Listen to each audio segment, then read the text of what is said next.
28. The Shop.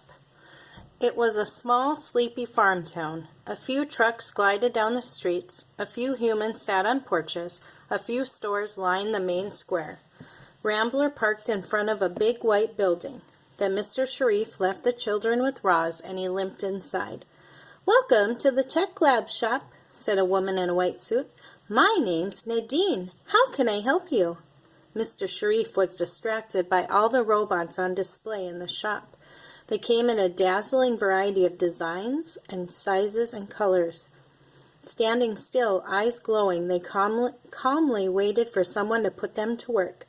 When the man spotted a Rosum unit, he suddenly remembered why he was there.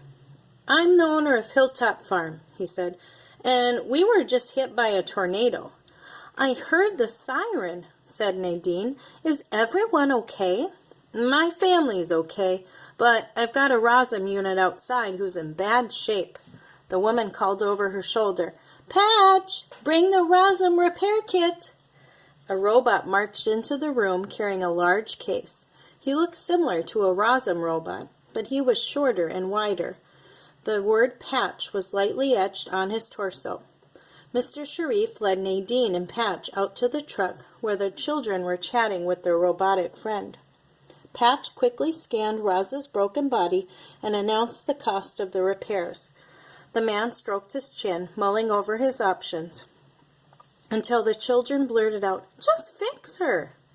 Mr. Sharif nodded, and Patch sprang into action. With smooth, precise movements, the robot gently placed Roz on the ground. Then he grasped her broken arm and her broken leg and twisted. There was a thwip sound as each limb popped loose. Then he took new limbs from the case and thwip popped them into place. In a matter of seconds, Roz was whole and back on her feet. "Robots never cease to amaze me," said Mr. Sharif, admiring Roz's shiny new limbs. "The makers really outdid themselves with these Rosum units," said Nadine. "However, you have our most basic unit. Would you like us to upgrade her software, or adjust her settings, or polish out those scratches?" "Will that cost extra?" Nadine smiled. "I'm afraid so." "The basic unit is fine," said Mr. Sharif, "but I need to order a work crew. Could you send one over to fix up my farm?" "Not a problem," said Nadine. "I'll send a crew over immediately."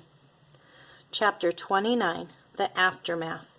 Hilltop Farm was hardly recognizable. Buildings were flattened, equipment was missing, debris was everywhere. The farm had no electricity, and the computer system was down. As Roz picked her way through the rubble, she realized she was off the grid. It would be hours before Mr. Sharif could track her electronic signal again.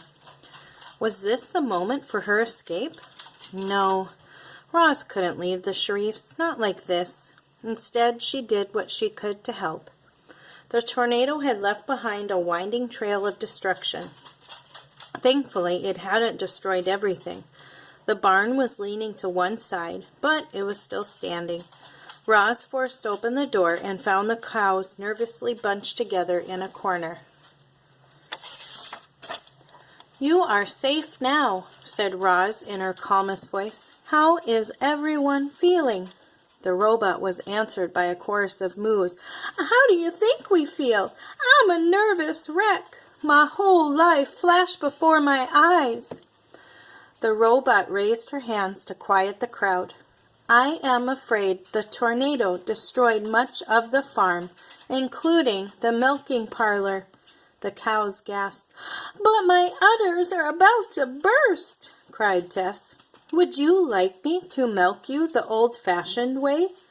One look at the robot's clampy mechanical hands, and Tess shook her head. "No, thanks," she said. "I can wait." "An emergency crew is on its way," Roz explained. "But we cannot be in here while they work. Please follow me." Roz carefully led the herd outside, through the wreckage, and down to the pasture. Some of the fences were missing, and the herding machine was broken, but the cows promised not to wander off, and they began grazing on the wind-blown grass. 3 massive trucks rumbled up the driveway. Doors swung open, and a crew of robot workers climbed out. The lead robot checked in with Roz as the others began unloading supplies from the trucks. Then the crew got down to business. Power tools buzzed, debris was cleared, fences were mended, holes were dug, machines were repaired or replaced, beams and walls and roofs went up, equipment and pipes and wires